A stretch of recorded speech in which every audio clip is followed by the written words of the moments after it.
Binge the full week ad-free over at patreon.com/inspireddisorder.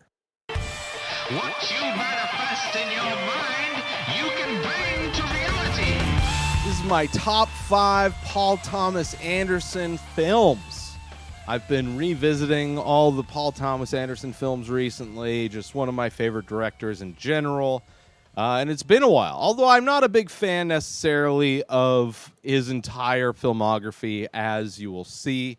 But I'm glad I revisited all of his films because it did rearrange the order I would have put them in just based on my memory of them.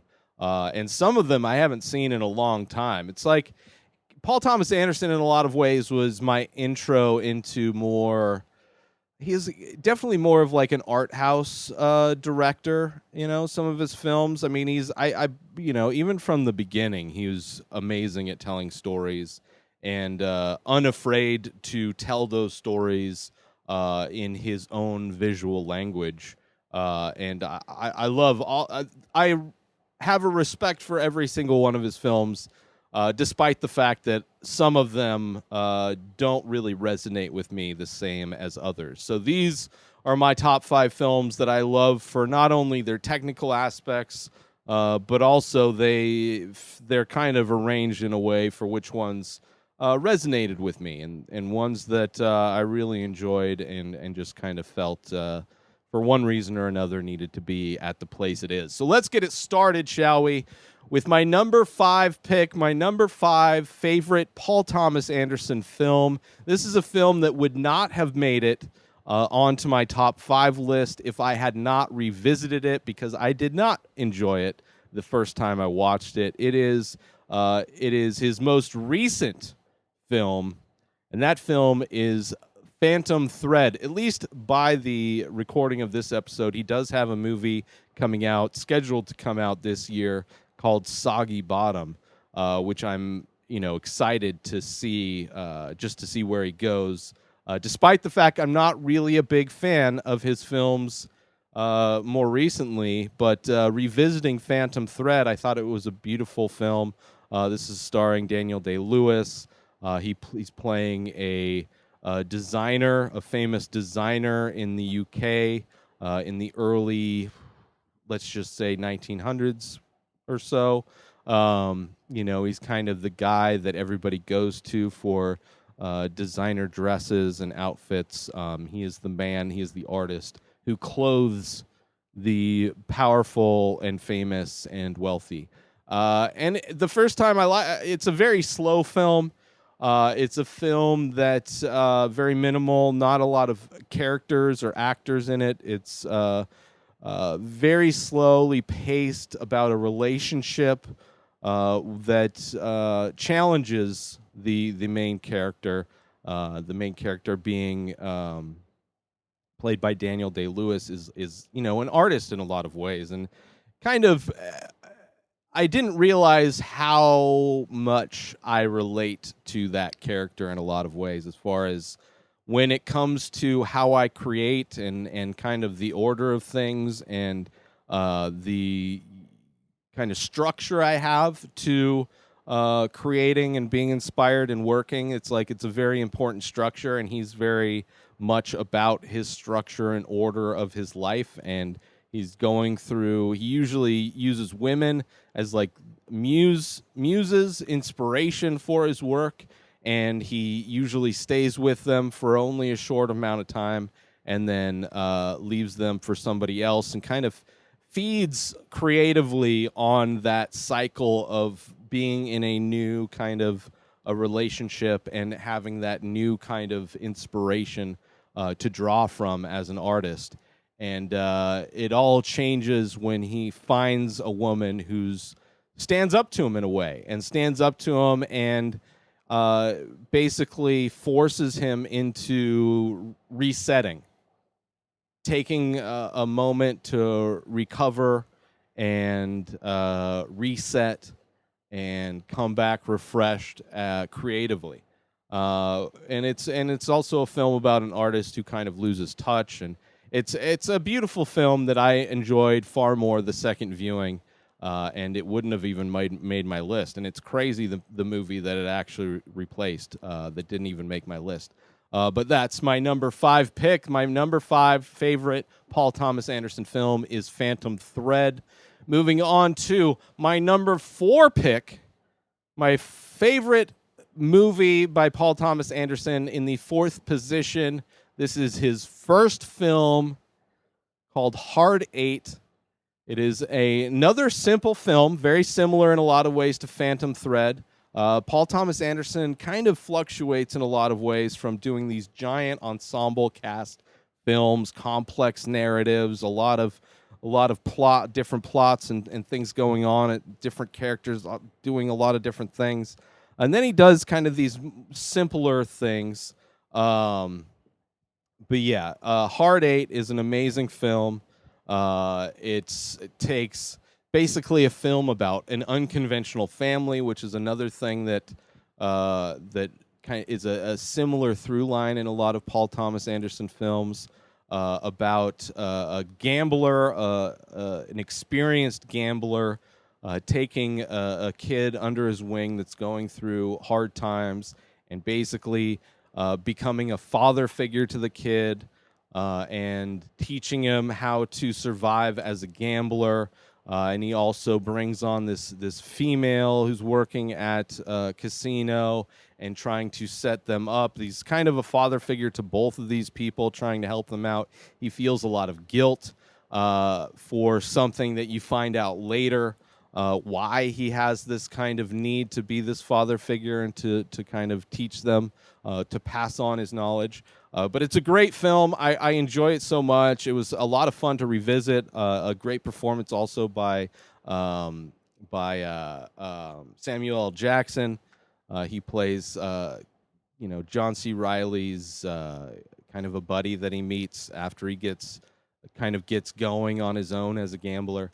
But yeah, great movie all around. I really enjoy great performances also. But it's a fun. Kind of an interesting movie of kind of the unconventional nature, but also like how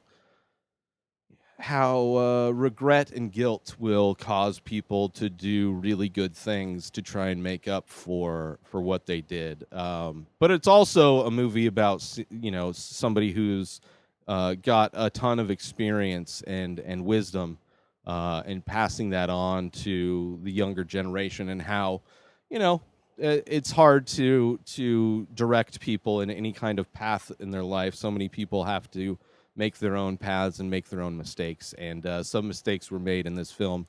And the father figure of the film has to clean up the mess.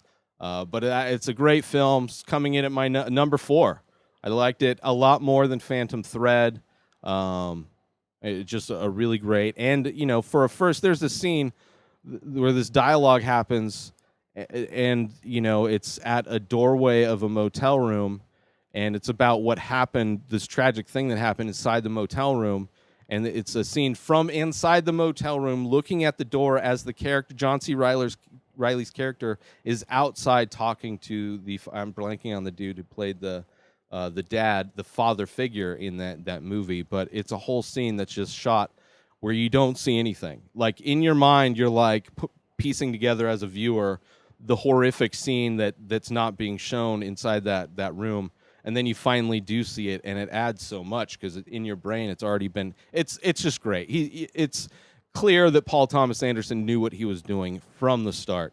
So number 4, Hard 8, easy movie, love it so much. Coming in next, my top 3 films, my favorite films of Paul Thomas Anderson. My number 3 pick is a movie that came out in 1999, one of the many amazing films that came out that year, and it was the second film by Paul Thomas Anderson that I had seen, and it's a film called Magnolia.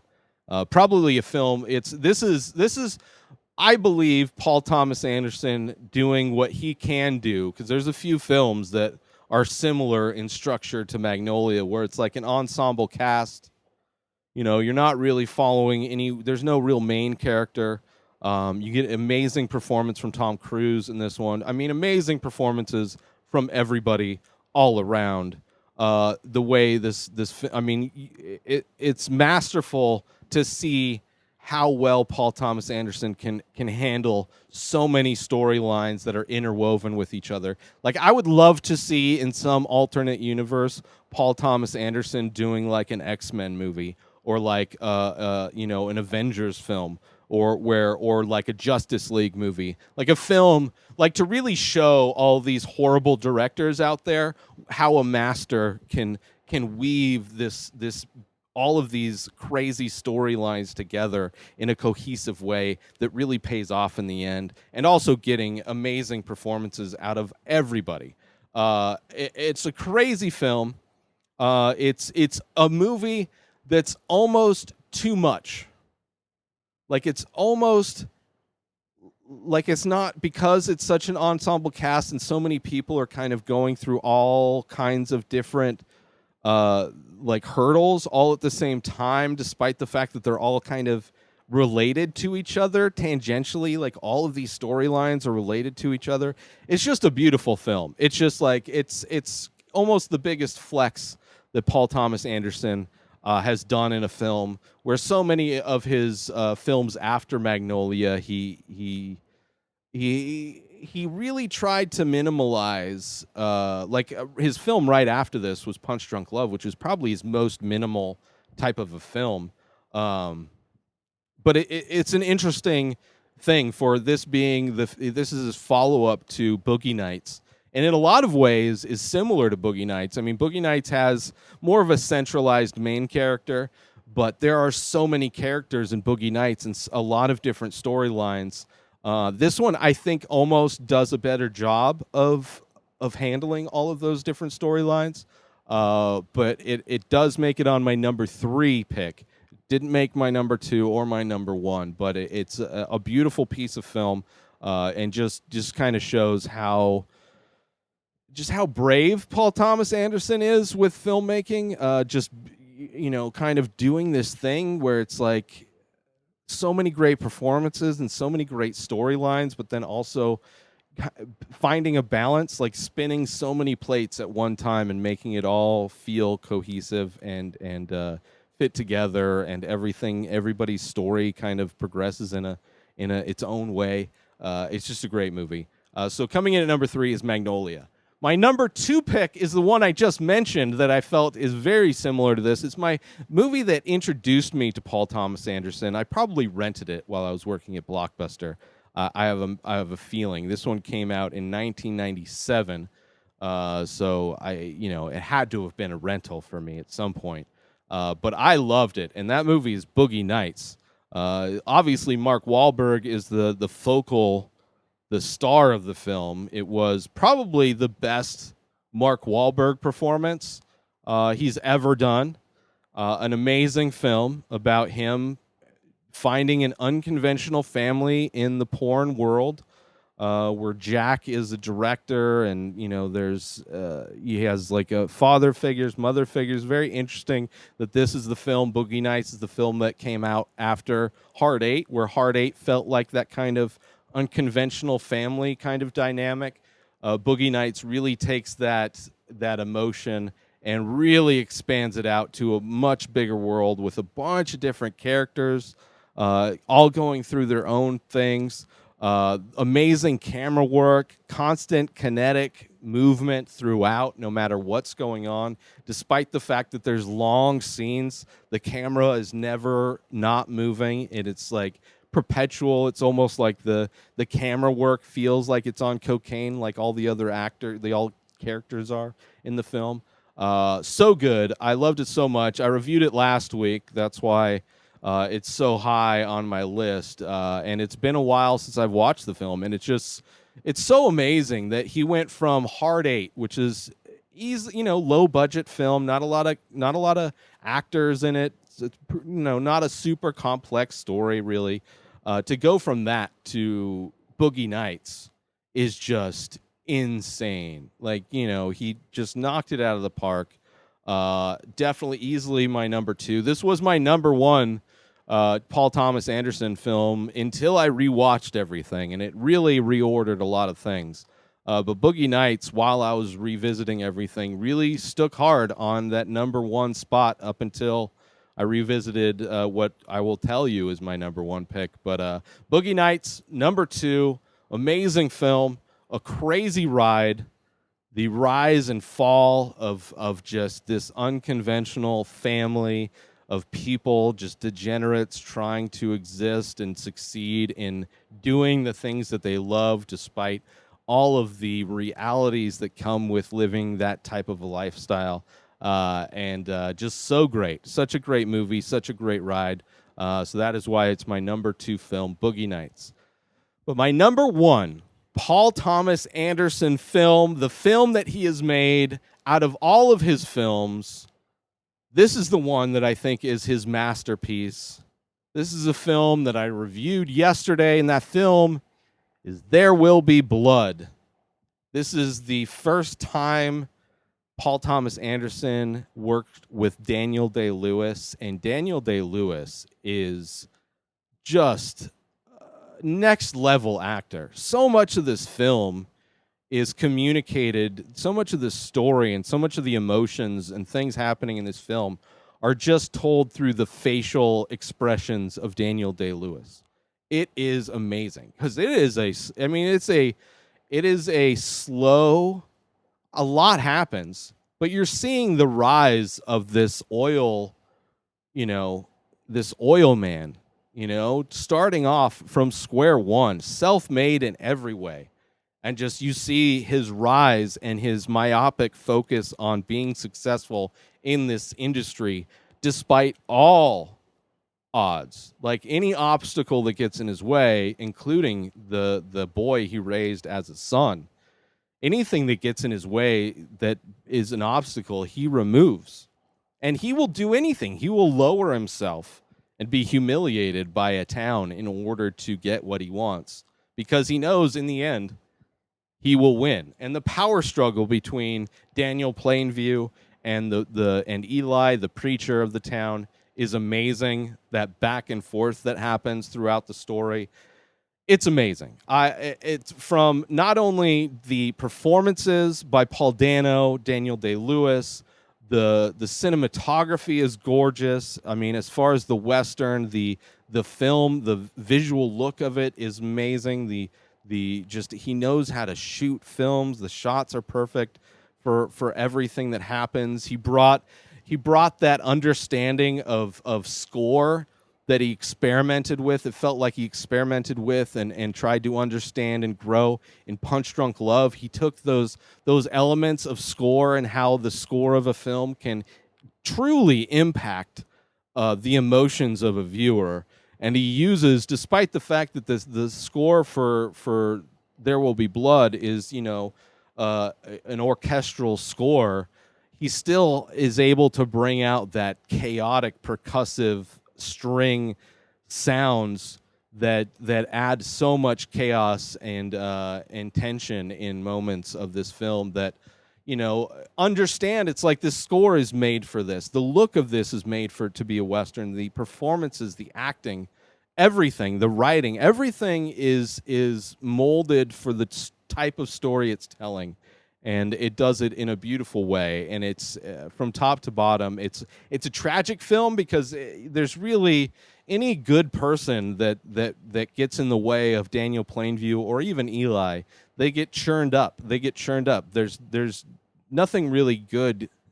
No good people really came out of it. But, Daniel Plainview is kind of that anti-hero that you root for. You want to do good because you saw where he came from. You saw the sacrifice he made to be the person he is, despite his doubters. Beautiful film. Beautiful film.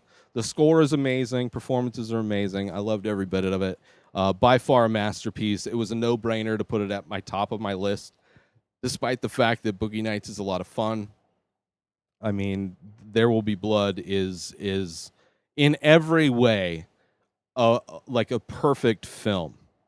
And some people think other things. I would love to know what your top 5 Paul Thomas Anderson films are. I know I looked online, and there's a lot of films that I'm going to talk about in my honorable mentions, I guess, the ones that didn't make it. They didn't make it for a reason. But let me know what yours are. I mean, art is subjective, so whatever you feel is the best. And I picked these because they resonated with me. I enjoyed watching them. But that's to go to the movies that didn't make it. Punch Drunk was going to be at least on my number 5.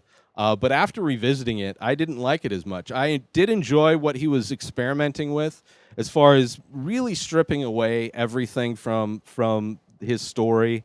You know, he's not handling multiple storylines like he is in Boogie Nights. I think he really experimented and understood the audio of this film is really interesting, and he's doing a lot as far as handling tension and mood with the unconventional score or sound effects that are present in Punch Drunk Love. I mean, and the performance from Adam Sandler is great, but I think Uncut Gems is a far better performance from him. But this one at least opened everybody's eyes to what Adam Sandler can do. But it's a movie that I related to a lot more, like the anger and rage that Adam Sandler's character feels in this film. I related to a lot when it came out. That was a 2002 release, and you know, I was in my early 20s. When you're a dude in your early 20s, there's a lot of potential for unmitigated rage and just not knowing where to put the trauma from your childhood. So I related to it a lot back then, but as revisiting it in my 20s, in my 40s, I should say, it didn't resonate as much. So it didn't make my list. The Master and Inherent Vice, I was not a fan of on my first watchings of them. I did revisit The Master, and I watched most of Inherent Vice, but The Master, I think The Master is a beautiful film. I just not a fan of the story. I think it's well made. It's just nothing of the story is really resonated with me. Again, it's characters that I really don't like. There's this cult guy, and I really did enjoy it, but not enough to put it. There was nothing that really stood out to me that would made me want to put it on my list. So I enjoyed it more with the second viewing, but it's just a story that I don't know. It's not one that I have any desire to revisit. Inherent Vice, I started to rewatch. The service that I was watching it had ads spliced in, so I kept getting taken out. But I'm just not a fan of what's his name? Totally blanking on his name right now. Joaquin Phoenix. I'm not a big fan of Joaquin Phoenix in either of the films. Magnolia, I thought he had a good performance in Magnolia. I didn't really like the character, obviously. I don't think he's supposed to be likable. Inherent Vice, Joaquin is playing more of I didn't really get into it. I'd watched it before and didn't like it. I felt it was kind of confusing the first time I watched it when it came out, and it came out in 2014. And it feels like kind of more like a neo-noir set in the 70s LA. He's kind of like a detective guy, but he handles kind of different things. It's interesting. I'm not a fan of his performance. It feels like he's trying to channel I don't know. I don't know. There's other actors I probably would have preferred instead. I don't know. It's just a movie that really didn't resonate. Maybe if I rewatched it another time in its entirety without breaks, that I would enjoy it more. But I just really wasn't. The story, I didn't really care. And I didn't know what was going on. I just, even watching, I watched maybe an hour of it, and I was like, I don't really know what is going on, what I'm supposed to be. I don't really like any of these characters. They're doing things that I don't know. It's just a movie that I wasn't expecting to make my list, and while watching it, there was nothing that's there's nothing in it that was going to be better than Phantom Thread, which was my number 5 pick at that moment.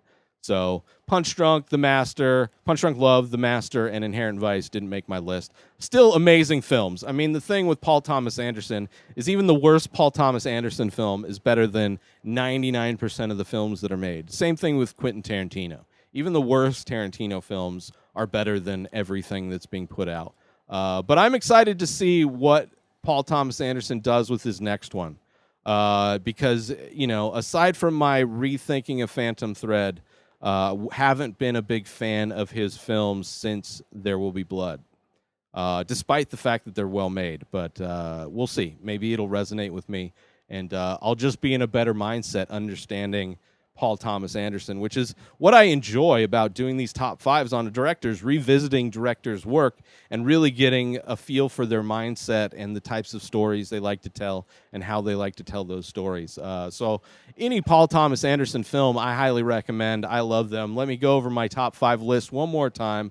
Number 5 is Phantom Thread. Number 4 is Hard 8. Number 3 is Magnolia. Number 2 is Boogie Nights. And my number 1 favorite Paul Thomas Anderson film is There Will Be Blood. Let me know what your top 5 are in the comments. Get yourself some amazing coffee over at stationhousecoffee.com and follow Station House Coffee on Instagram. Order yourself some small batch, single origin, premium coffee brewed in Thetford Center, Vermont, and shipped directly to you. So head on over to stationhousecoffee.com and order your coffee today and follow Station House Coffee on Instagram. New episodes of The Ray Taylor Show come out every single day. Subscribe on IGTV, YouTube, and everywhere else podcasts are found. Binge the full week ad-free over at patreon.com/inspireddisorder. Buy Ray Taylor Show merch over at inspireddisorder.com. And follow the show on Instagram at Ray Taylor Show. Have a wonderful day, everybody. Peace out!